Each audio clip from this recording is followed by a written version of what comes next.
Part 3. The Secret of the Island. Chapter 16.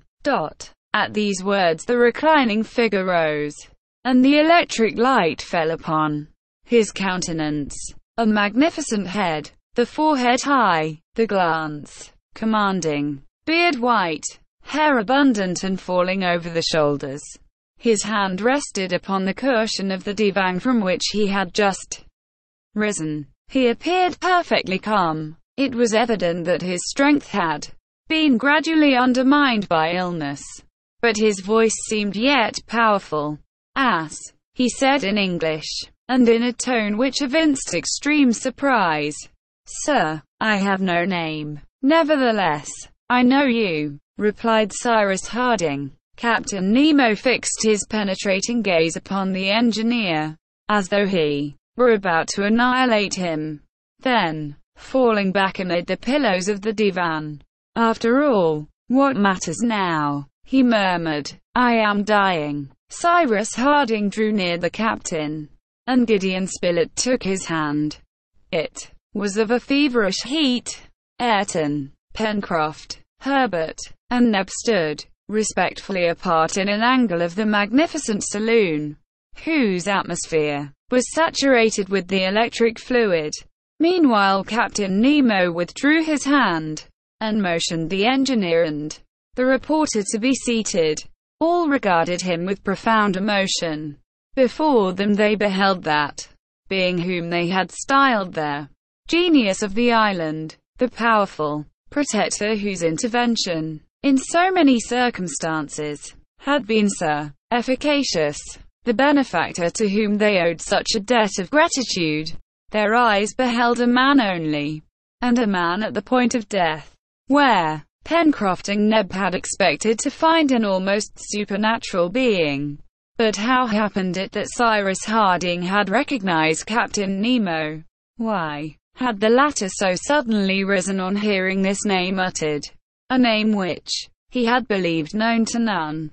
The captain had resumed his position on the divan, and leaning on his arm, he regarded the engineer, seated near him. "You know the name I formerly bore, sir?" he asked. "I do," answered Cyrus Harding, "and also that of this wonderful submarine vessel, the Nautilus," said the captain, with a faint smile. "The Nautilus, single quote. But do you know who I am?" "I do. It is nevertheless many years since I have held any communication with the inhabited world. 3 long years have I passed in the depth of their sea, the only place where I have found liberty. Who then can have betrayed my secret? A man who was bound to you by no tie, Captain Nemo, and who, consequently, cannot be accused of treachery.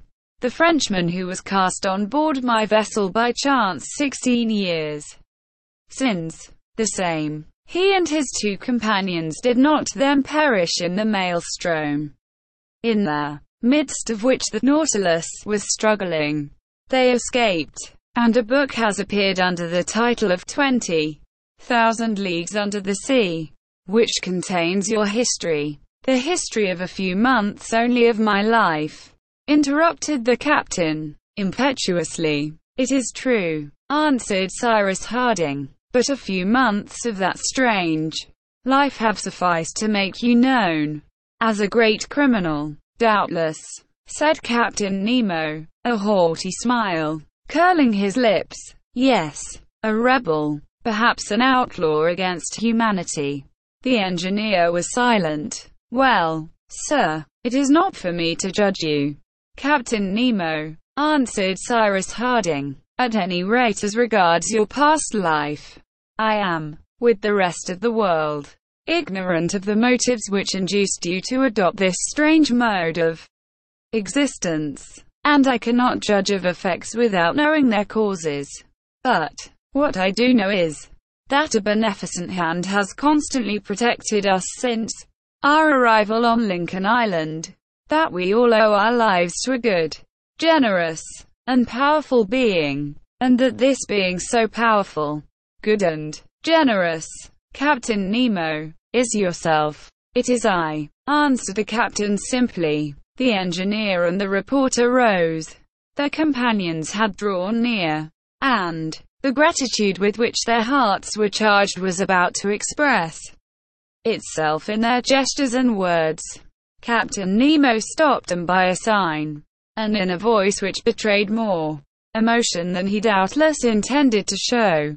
"Wait till you have heard all," he said, and the captain, in a few concise sentences, ran over the events of his life. His narrative was short, yet he was obliged to summon up his whole remaining energy to arrive at the end. He was evidently contending against extreme weakness. Several times Cyrus Harding entreated him to repose for a while, but he shook his head as a man to whom the morrow may never come. And when the reporter offered his assistance, "It is useless," he said. "My hours are numbered." Captain Nemo was an Indian, the Prince Dakkar, son of a Raja of the then independent territory of Bundelkund. His father sent him, when 10 years of age, to Europe, in order that he might receive an education in all respects complete, and in the hopes that by his talents and knowledge he might one day take a leading part in raising his long degraded and heathen country to a level with the nations of Europe. From the age of 10 years to that of 30, Prince Dakkar, endowed by nature with her richest gifts of intellect, accumulated knowledge of every kind, and in science, literature, and art his researches were extensive and profound. He traveled over the whole of Europe. His rank and fortune caused him to be everywhere sought after, but the pleasures of the world had for him no attractions. Though young and possessed of every personal advantage, he was ever grave, somber, even devoured by an unquenchable thirst for knowledge, and cherishing in the recesses of his heart the hope that he might become a great and powerful ruler of a free and enlightened people. Still, for long the love of science triumphed over all other feelings. He became an artist deeply impressed by the marvels of art, a philosopher to whom no one of the higher sciences was unknown, a statesman versed in the policy of European courts. To the eyes of those who observed him superficially, he might have passed for one of those cosmopolitans, curious of knowledge, but disdaining action, one of those opulent travelers, haughty and cynical, who move incessantly from place to place, and are of no country. The history of Captain Nemo has, in fact, been published under the title of 20,000 Leagues Under the Sea. Here, therefore, will apply their observation already made as to the adventures of Ayrton with regard to the discrepancy of dates. Readers should therefore refer to the note already published on this point. This artist, this philosopher, this man was, however, still cherishing the hope instilled into him from his earliest days. Prince Dakkar returned to Bundelkund in the year 1849. He married a noble Indian lady, who was imbued with an ambition not less ardent than that by which he was inspired. 2 children were born to them, whom they tenderly loved, but domestic happiness did not prevent him from seeking to carry out the object at which he aimed. He waited an opportunity. At length, as he vainly fancied, it presented itself, instigated by princes equally ambitious and less sagacious and more unscrupulous than he was. The people of India were persuaded that they might successfully rise against their English rulers, who had brought them out of a state of anarchy and constant warfare and misery, and had established peace and prosperity in their country. Their ignorance and gross superstition made them the facile tools of their designing chiefs. In 1857 the Great Sepoy Revolt broke out. Prince Dakkar, under the belief that he should thereby have the opportunity of attaining the object of his long cherished ambition, was easily drawn into it. He forthwith devoted his talents and wealth to the service of this cause. He aided it in person. He fought in the front ranks. He risked his life equally with the humblest of the wretched and misguided fanatics. He was 10 times wounded in 20 engagements, seeking death but finding it not. But at length the sanguinary rebels were utterly defeated, and the atrocious mutiny was brought to an end. Never before had the British power in India been exposed to such danger. And if, as they had hoped, the sepoys had received assistance from without, the influence and supremacy in Asia of the United Kingdom would have been a thing of the past. The name of Prince Dacre was at that time well known. He had fought openly and without concealment. A price was set upon his head, but he managed to escape from his pursuers. Civilization never recedes. The law of necessity ever forces it onwards. The sepoys were vanquished, and the land of the Rajas of old fell again under the rule of England. Prince Dacre, unable to find that death he courted, returned to the mountain fastnesses of Bundelkund. There, alone in the world, overcome by disappointment at the destruction of all his vain hopes, a prey to profound disgust for all human beings, filled with hatred of the civilized world, he realized the wreck of his fortune, assembled some score of his most faithful companions, and one day disappeared, leaving no trace behind. Where, then, did he seek that liberty denied him upon the inhabited earth? Under the waves, in the depths of the ocean, where none could follow. The warrior became the man of science. Upon a deserted island of the Pacific he established his dockyard, and there a submarine vessel was constructed from his designs. By methods which will at some future day be revealed, he had rendered subservient the illimitable forces of electricity, which, extracted from inexhaustible sources, was employed for all the requirements of his floating equipage. As a moving, lighting, and heating agent, the sea, with its countless treasures, its myriads of fish, its numberless wrecks, its enormous mammalia, and not only all that nature supplied, but also all that man had lost in its depths, sufficed for every want of the prince and his crew. And thus was his most ardent desire accomplished, never again to hold communication with the earth. He named his submarine vessel the Nautilus, called himself simply Captain Nemo, and disappeared beneath the seas. During many years this strange being visited every ocean, from pole to pole. Outcast of the inhabited earth, in these unknown worlds he gathered incalculable treasures. The millions lost in the Bay of Vigo in 1702 by the galleons of Spain furnished him with a mine of inexhaustible riches, which he devoted always, anonymously, in favor of those nations who fought for the independence of their country. This refers to the resurrection of the Candiotes, who were, in fact, largely assisted by Captain Nemo. For long, however, he had held no communication with his fellow creatures. When, during the night of the 6th of November, 1866, 3 men were cast on board his vessel.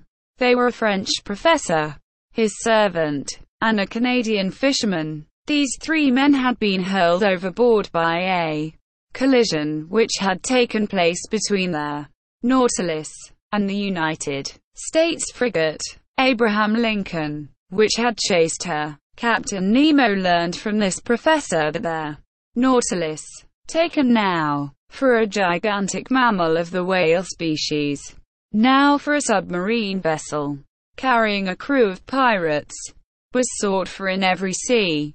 He might have returned these 3 men to the ocean, from whence chance had brought them in contact with his mysterious existence. Instead of doing this he kept them prisoners, and during 7 months they were unable to behold all the wonders of a voyage of 20,000 leagues under the sea. One day, the 22nd of June, 1867, these 3 men, who knew nothing of the past history of Captain Nemo, succeeded in escaping in one of their Nautilus's boats. But as at this time their Nautilus was drawn into the vortex of the maelstrom off the coast of Norway, the captain naturally believed that the fugitives, engulfed in that frightful whirlpool, found their death at the bottom of the abyss. He was unaware that the Frenchman and his 2 companions had been miraculously cast on shore, that their fishermen of the Lofoten Islands had rendered him assistance, and that their professor, on his return to France, had published that work in which 7 months of the strange and eventful navigation of the Nautilus were narrated and exposed to the curiosity of the public. For a long time after this, Captain Nemo continued to live thus, traversing every sea, but one by one his companions died, and found their last resting place in their cemetery of coral, in the bed of the Pacific. At last Captain Nemo remained the solitary survivor of all those who had taken refuge with him in the depths of the ocean. He was now 60 years of age. Although alone, he succeeded in navigating the Nautilus towards one of those submarine caverns which had sometimes served him as a harbor. One of these ports was hollowed beneath Lincoln Island, and at this moment furnished an asylum to the Nautilus. The captain had now remained there 6 years, navigating the ocean no longer, but awaiting death, and that moment when he should rejoin his former companions, when by chance he observed the descent of the balloon, which carried the prisoners of the Confederates. Clad in his diving dress, he was walking beneath the water at a few cables' length from the shore of the island, when the engineer had been thrown into the sea. Moved by a feeling of compassion, the captain saved Cyrus Harding. His first impulse was to fly from the vicinity of the 5 castaways. But his harbor refuge was closed, for in consequence of an elevation of their basalt, produced by the influence of volcanic action, he could no longer pass through the entrance of the vault. Though there was sufficient depth of water to allow a light craft to pass the bar, there was not enough for the Nautilus, whose draft of water was considerable. Captain Nemo was compelled, therefore, to remain. He observed these men, thrown without resources upon a desert island, but had no wish to be himself discovered by them. By degrees he became interested in their efforts when he saw them honest, energetic, and bound to each other by their ties of friendship. As if despite his wishes, he penetrated all the secrets of their existence. By means of the diving dress he could easily reach the well in the interior of Granite House, and climbing by the projections of rock to its upper orifice, he heard the colonists as they recounted their past, and studied the present and future. He learned from them the tremendous conflict of America with America itself, for the abolition of slavery. Yes, these men were worthy to reconcile Captain Nemo with that humanity which they represented so nobly in the island. Captain Nemo had saved Cyrus Harding. It was he also who had brought back the dog to the Chimneys, who rescued Top from the waters of the lake, who caused to fall at Flotsam Point the case containing so many things useful to the colonists, who conveyed the canoe back into the stream of the Mersey, who cast the cord from the top of Granite House at the time of the attack by the baboons, who made known the presence of Ayrton upon Tabor Island, by means of the document enclosed in the bottle, who caused the explosion of the brig by the shock of a torpedo placed at the bottom of the canal.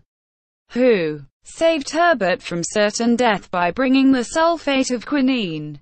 And, finally, it was he who had killed the convicts with the electric bales, of which he possessed the secret, and which he employed in the chase of submarine creatures. Thus were explained so many apparently supernatural occurrences, and which all proved the generosity and power of the captain. Nevertheless, this noble misanthrope longed to benefit his protégés still further. There yet remained much useful advice to give them, and, his heart being softened by the approach of death, he invited, as we're aware, the colonists of Granite House to visit their Nautilus, by means of a wire, which connected it with the corral. Possibly he would not have done this, had he been aware that Cyrus Harding was sufficiently acquainted with his history to address him by the name of Nemo. The captain concluded the narrative of his life.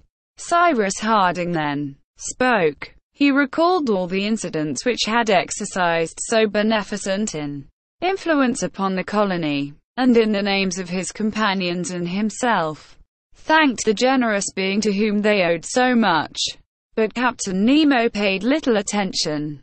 His mind appeared to be absorbed by one idea, and without taking the proffered hand of the engineer. "Now, sir," said he, "now that you know my history, your judgment."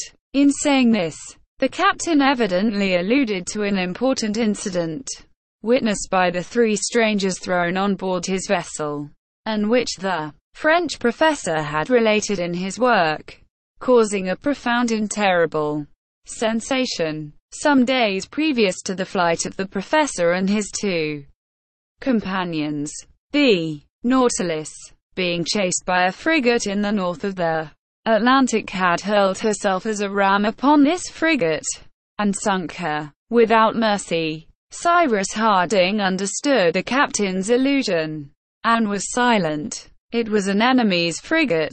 exclaimed Captain Nemo, transformed for an instant into the Prince Dakkar. "An enemy's frigate! It was she who attacked me. I was in a narrow and shallow bay. The frigate barred my way, and I sank her." A few moments of silence ensued. Then the captain demanded, "What think you of my life, gentlemen?" Cyrus Harding extended his hand to the sea. Devon Princeton replied, gravely, "Sir, your error was in supposing that the past can be resuscitated, and in contending against inevitable progress. It is one of those errors which some admire, others blame, which God alone can judge.